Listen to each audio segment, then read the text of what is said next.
loves, JoySparkleBs, and as you can tell, I totally go, why am I stuttering so much lately? I don't know. Good night, baby. I have a little pupper at my foot. I totally don't give a shit about my appearance. Actually, yeah, I realized, no, back off. Like, I don't know, if this makes sense to girls with long hair or even girls who don't. I don't like my hair being dripping wet or even really damp because it gets on the back of your shirt and then everything gets real cold and moist. Ew, the word moist. I don't really like it. And since my hair is long now, it just takes forever to air dry. And I air dry it because who the fuck am I trying to look good for at this point? So it's like, you know what? I need to film some other stuff. I'm gonna leave this shit up. Like, I feel like it's kind of like a Marge Simpson. I would need it to be blue. Hold on. Nope, I just looked over. I was like, we have a blue towel. I could wrap it up for y'all. We could do like, Marge Simpson. I can't do a Marge voice. But anyway, so this is a redheaded Marge Simpson today.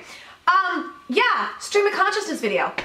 I guess. We're gonna talk about the Jake Paul series because I'm mad at Shane for many reasons. I'm mad at him that he promoted me. I'm mad he's been really nice to me. Fuck him. Fuck off, Shane. But like, I'm mad because, okay, you ever see something and you're really reluctant to want to get into it?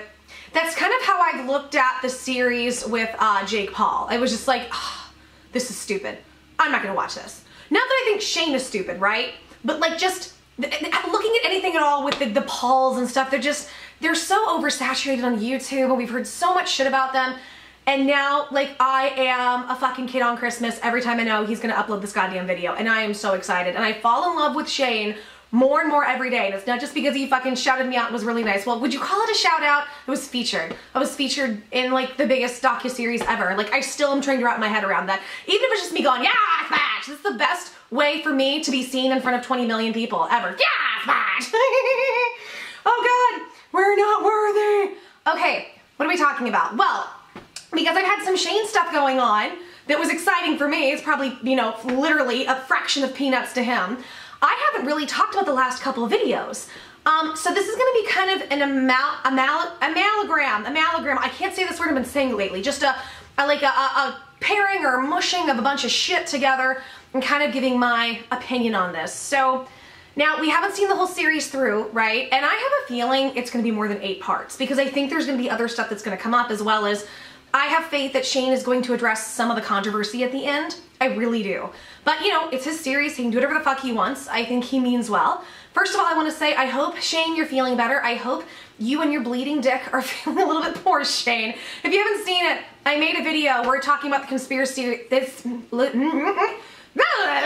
My mouth. What is wrong with my mouth? Mouth and brain and words form. God. It's so irritating because I was trained as a classical singer, and as a classical singer, diction is everything. And for some reason lately, there's lots and lots of stuttering going on. It used to be worse when I had, you know, more of the heavy metals and stuff, but yeah. Fuck you, mouth. You can't really look at your mouth, can you? If I was Roommate, I could. Roommate has these big, beautiful lips. I call them pillow lips. Like, it's like kissing 2 soft, big pillows, and I have no upper lip. God was like, okay, and like they ran out of lips the day I was born, so God like took a pencil and just kind of drew this one on, in my opinion. So yeah, but you know what? My upper lips got God's blessing. What are we talking about? Homer? Okay, Jake Paul series. So it's been really interesting. And you know, so far, not to toot my own horn, but there's a lot of stuff that I think we're seeing that I feel like I kind of had been spotting like a year ago. Now, this is not to say he and his brother shouldn't take heat for some of the shit they've done. They've done some stupid shit, obviously. So don't think I'm not just trying to dick ride or anything.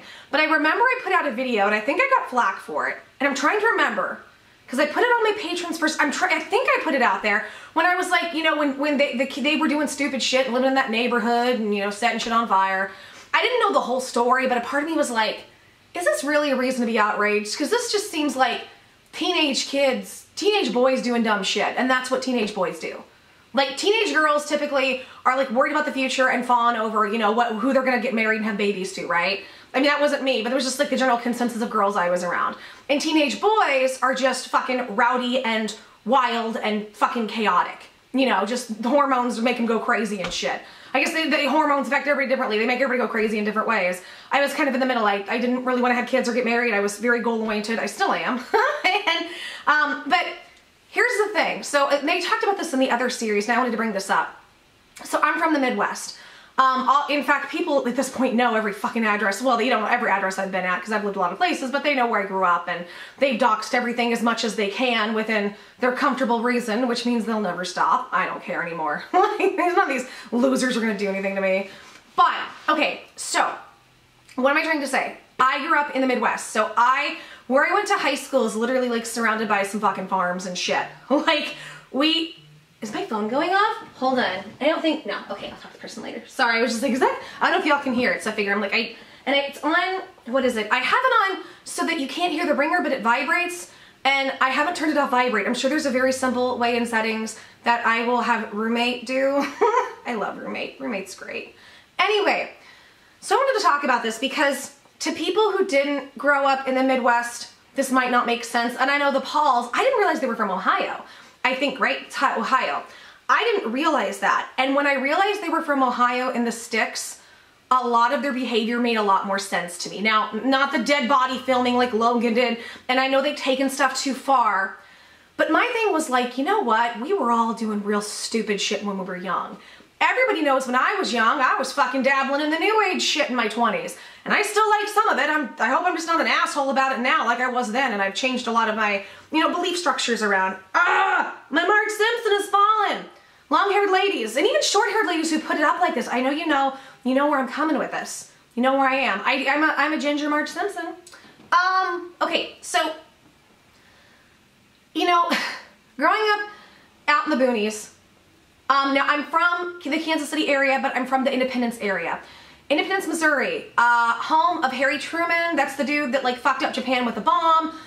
Disney was there for a while, so those are two things they like to talk up. In fact, one of the houses where Disney actually like rented and he and his studio worked at, I had some friends who lived there. Like it's a monument, but they rent it out. So like I fucking been there. But Independence is very, how do you describe it? It's very white trash.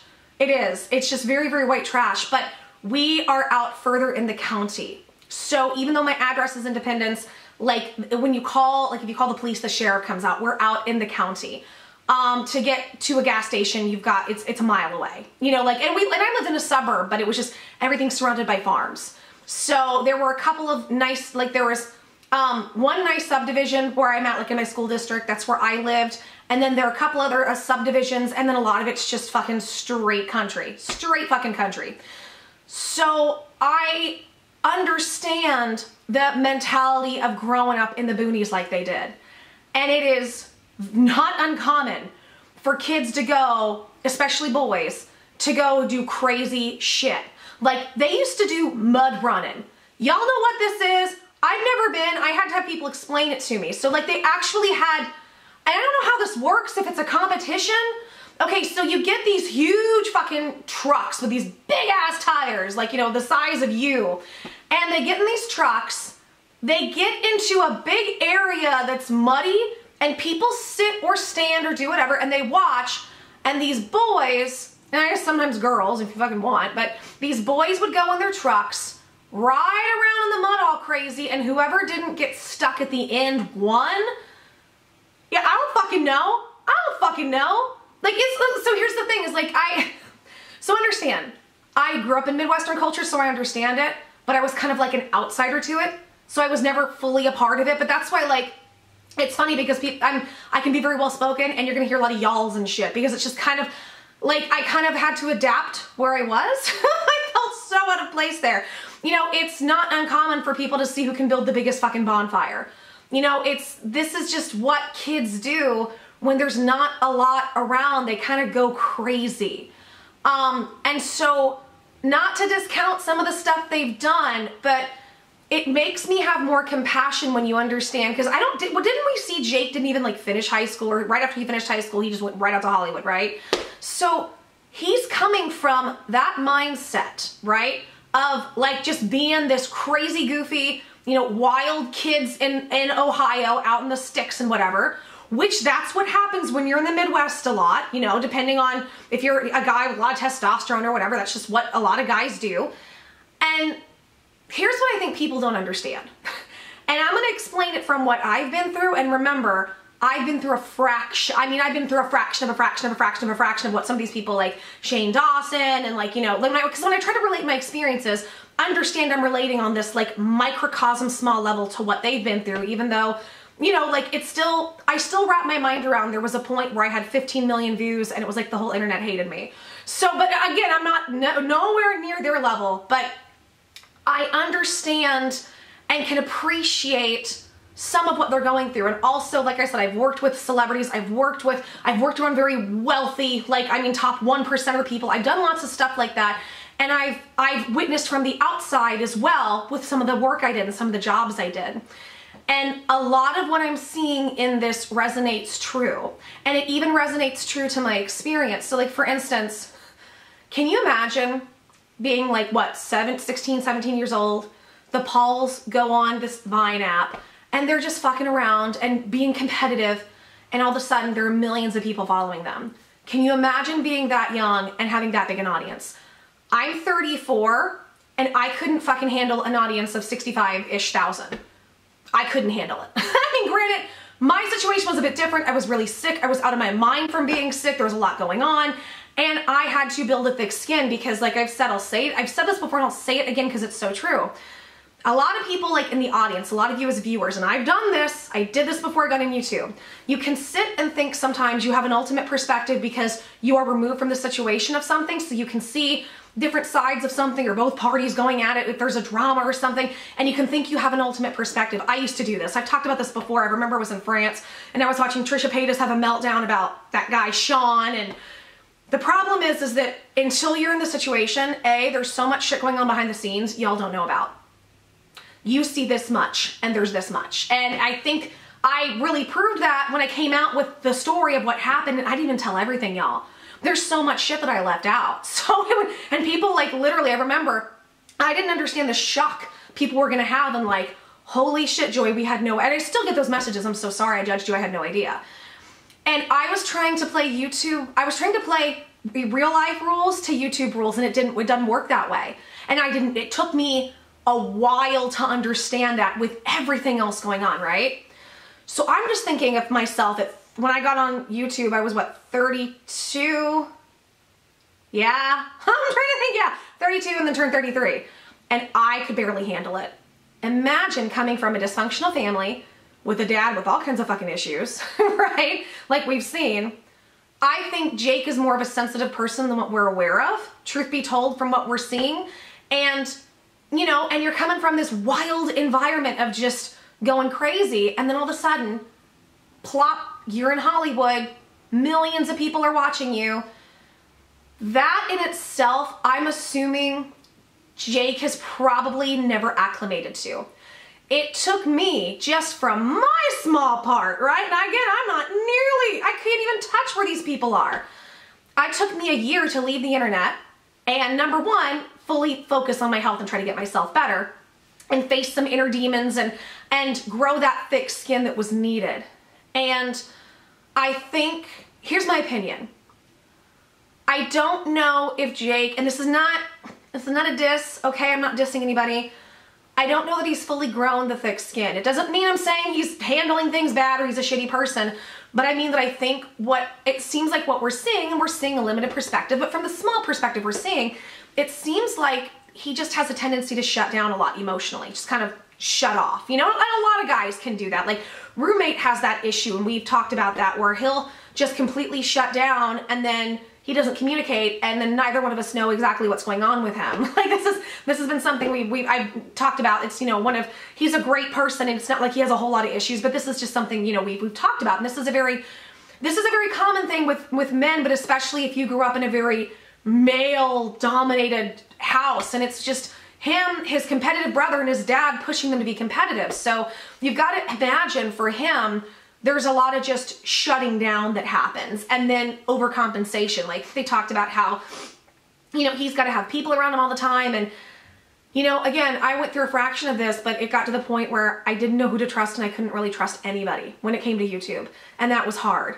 Everybody around me was fucking me over one way or the other. And I could really relate in the last episode we saw where he talked about that, where that's something that people don't understand is that when you, and it's not just YouTube, I've had this happen in my life when I've had success with stuff. And this is not to sound rude or arrogant, but I went from lots and lots of chaos in my 20s to figuring shit out and making a fuck ton of money. A fuck ton of money for where I live in our economy and the people that I knew. And it was me constantly helping, giving, doing for everybody. And I've always been that person anyway, right? The fixer and the giver. But the amount of people that just, even people I knew since kindergarten, hey Amanda, that just came in and just took whatever they wanted and then took the biggest shit on me.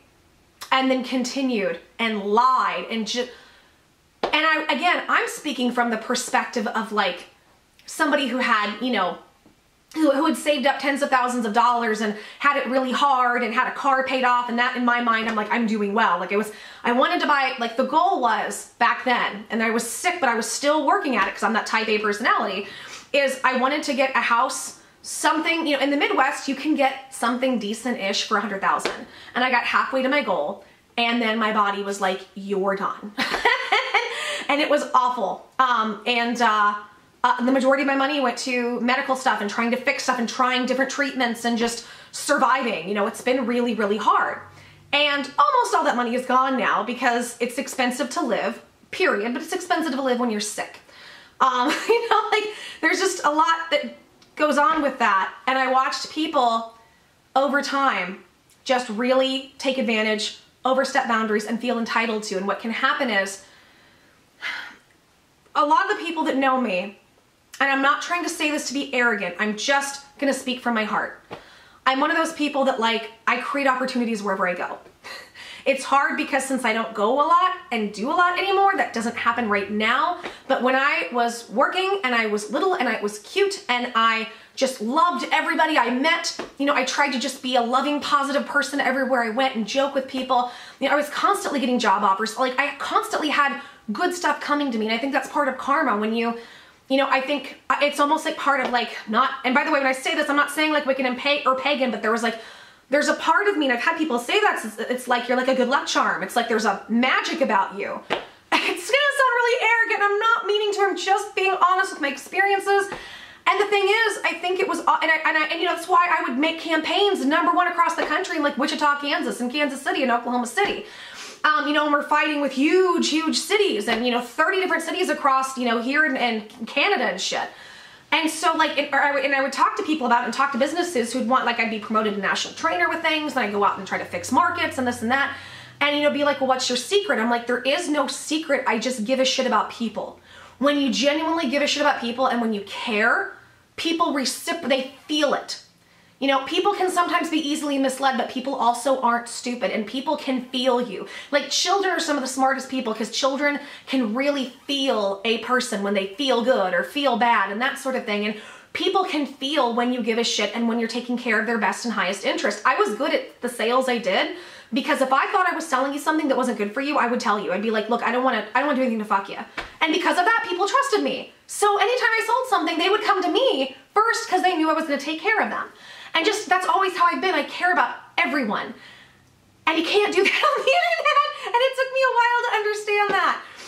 It's just a very different set of rules. And it's hard because like, you can't fully be yourself on the internet. I try to show you guys who I am. I try to be open. I try to be honest. But that part of me, you remember, I used to always be shouting people out and trying to help this person, help that person. Where are almost all those people now that I'm back and trying to grow my channel? All those people I shouted out and helped get hundreds, if not thousands of subs. They're nowhere. There's only a few that are still around, and those few, you know, people like Mike and Actor, I've said don't talk about me. I love you, and it's because I don't want you to get shit. That's my request as your friend, because I don't want any negativity coming at you because you know me. So, you know, so there are people I exclude in that, obviously, and I want to say, like, shout out Mike. If you haven't, go subscribe to Mike and Actor. He's fucking doing better than me at this point. I love Mike. We are still friends. We just deal with it off YouTube. He's a real motherfucker, and I love him. Sorry, I told you this is going to be kind of rambly, but I'm just going to relate some of my experiences. And some of this I've kind of said in different videos, but so remember when you're watching these YouTubers and making judgments, be very open to compassion because you never fully know what's going on. You never know what's going on with somebody. And I think that somebody like Jake Paul is just, to deal with everything, he has to shut down. And the truth is, I think he's probably got all these defense mechanisms. Not necessarily mean, you know, you can have like defense mechanisms, like for him, a defense mechanism is like shutting down, right? It's not necessarily like being putting up walls and becoming an asshole, but he's probably on some level emotionally, this is what he has to do to keep himself treading water. Because the YouTube scene is not easy. It's not fucking easy if you're a decent human being, and especially if you get successful. Like, it doesn't matter if you're Mother Teresa, people are going to come for you. It is just how it works. There are still channels that I've seen people send me the videos where they've talked about, I am lying about my illness and here's all the reasons, and you know what?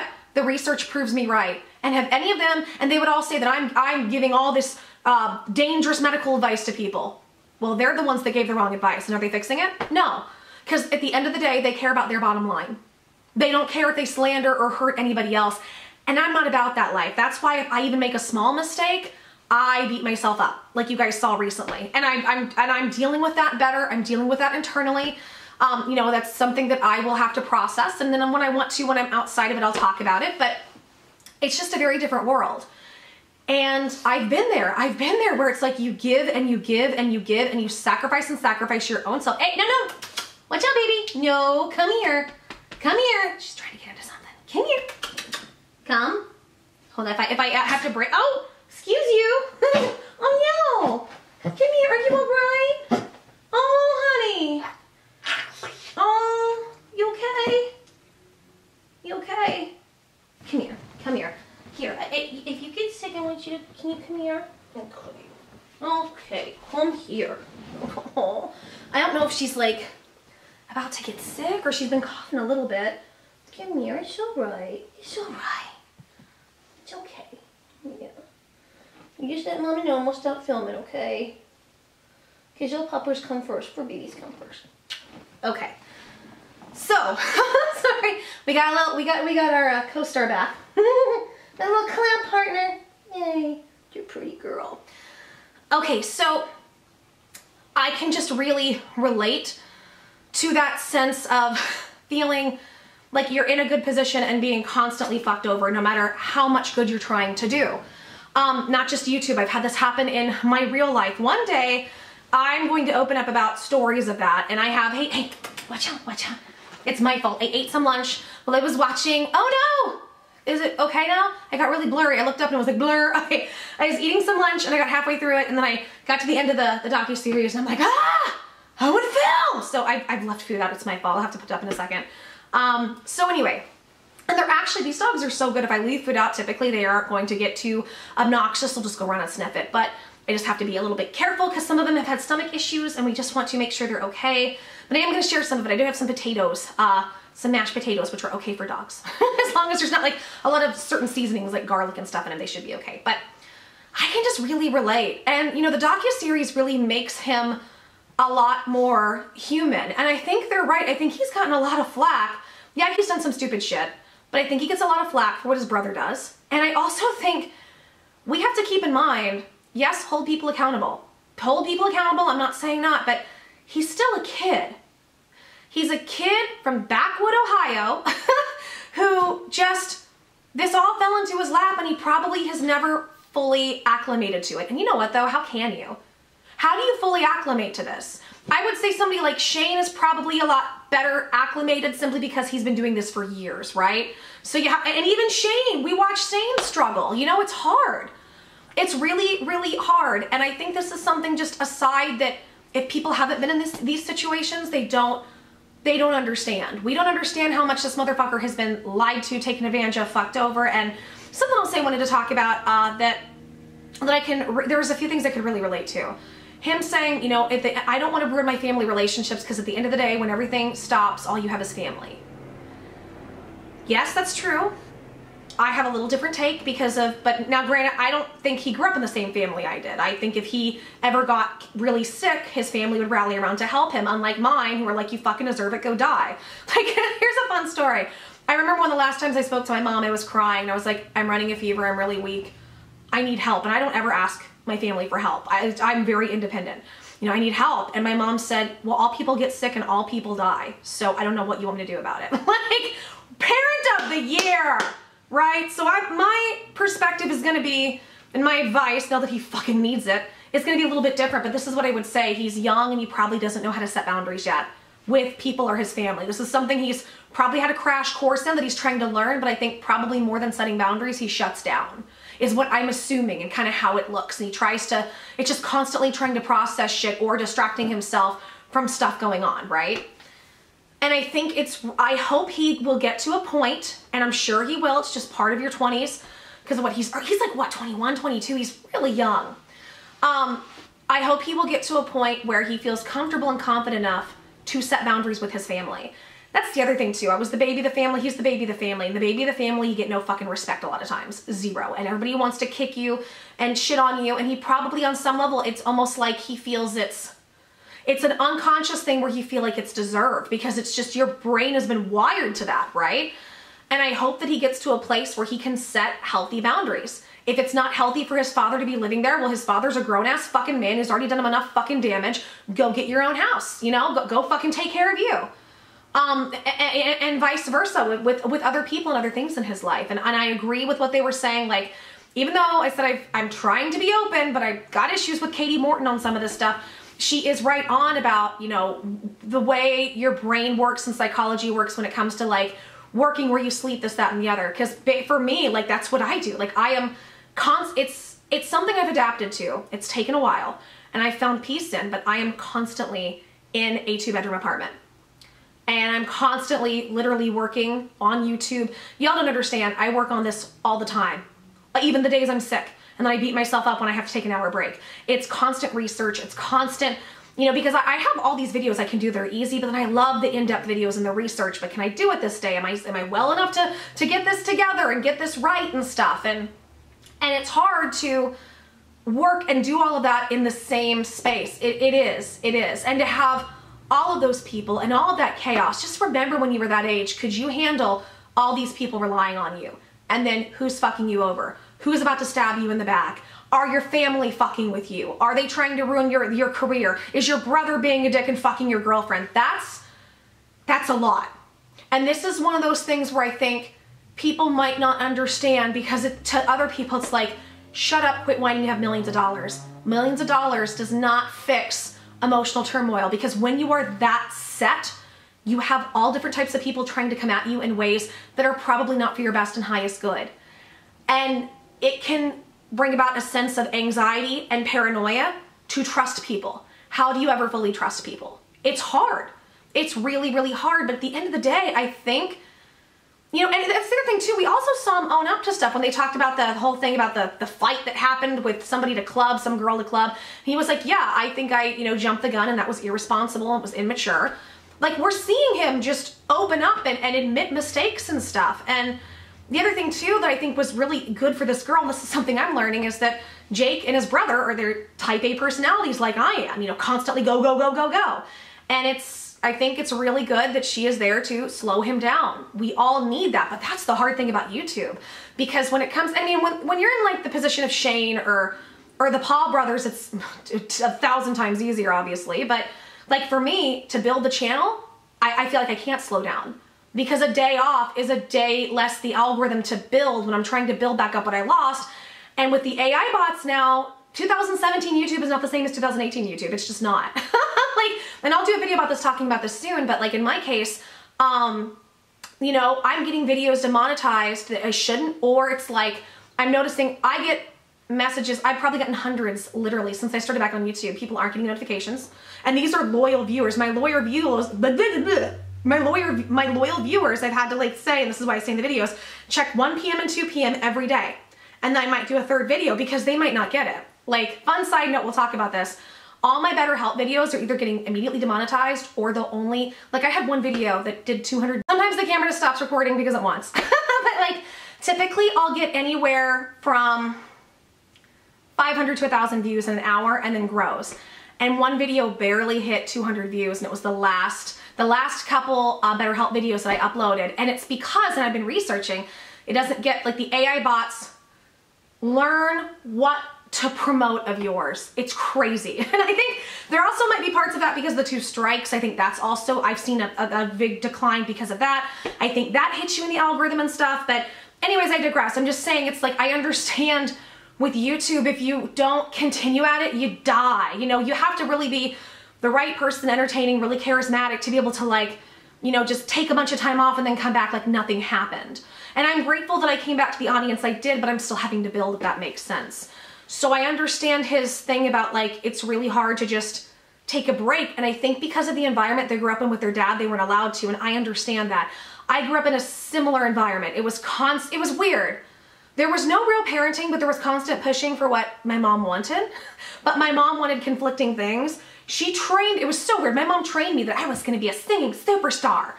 But then she wanted me to do big things, but wanted to keep me local so she could brag to her friends about me. But then, and then she screamed I was going to the best colleges, and I worked for 10 years from 8 to 18 to do it. And then my senior year of high school kicks me out in a drunken rage and just says, oh, by the way, in the week before the big auditions for, like, American Music Dramatic Academy and Juilliard, she's like, oh yeah, and by the way, you're doing it on your own. And I had a nervous breakdown at 18. I had a nervous fucking breakdown at 18 because I was like, I don't know what to do. It's too late to apply for loans. There was all these things going on. Where was I going with that? I was going somewhere. I forgot. I feel like I can relate. I can really relate to where he's at, and I can relate to the feeling of being so hated and misunderstood and misjudged. And again, it doesn't mean you don't own up to your mistakes. It doesn't mean not to, you know, criticize or give criticism where it's due, but I think we've got to remember these are kids at the end of the day, you know. And I know you could say that, well, they're in their 20s, they're fully grown men, but you got to remember they got all the success when they were in their teens. That's hard. And that is going on some level to stunt your growth unless you take that time to go through that growing process. And it can be really hard to take that time to do that, because if you're constantly being inundated with everything you want, it's kind of pacifying you from growing. And I'm not saying that's what Jake is doing. I'm just saying that that's the thing that happens when you get to a standard of wealth or celebrity, you know, or whatever. There's sometimes almost like having too much of what you want can make you, it can make you miserable because you don't take that time to grow. You just keep pacifying because you have all the opportunity to pacify yourself. Instead of growing through and facing your shit. So I love, by the way, I'm falling in more and more in love with Shane Dawson. And this is not me trying to kiss his ass because he was nice to me. Every time I watch this series, he inspires me. And I'll talk about this here in a little bit, but I know I came on the scene angry. Those first couple videos were angry videos. I was also defensive. I didn't know what was going to happen, right? And I feel like as I've been back on YouTube, I'm slowly starting to come back to who I feel I really am, which is I want to be somebody who's open and compassionate, but not taken advantage of. And I'm watching Shane really struggle between I want to be real and authentic, but I also want to not hurt people, and I want to see how we can help and be, you know, what the best outcome can be. And I miss that side of me. And with what I went through and learning to set boundaries and have defenses up, but not let people take advantage, I feel like I'm starting to come back to a center with myself. And watching Shane struggle with it and watching him continue to view Jake as a fellow human being who's not horrible, it's helping me be able to get back to who I am. Because if he can do it under all the scrutiny and pressure that he's under and all the fucking shit he's going through, then I can get there too. And it's been a slow progression of that. So I'll have a video and we'll talk about that here soon. I'll talk about the progression of kind of like where I'm at with all that. But I'm just loving this series. I really, really am.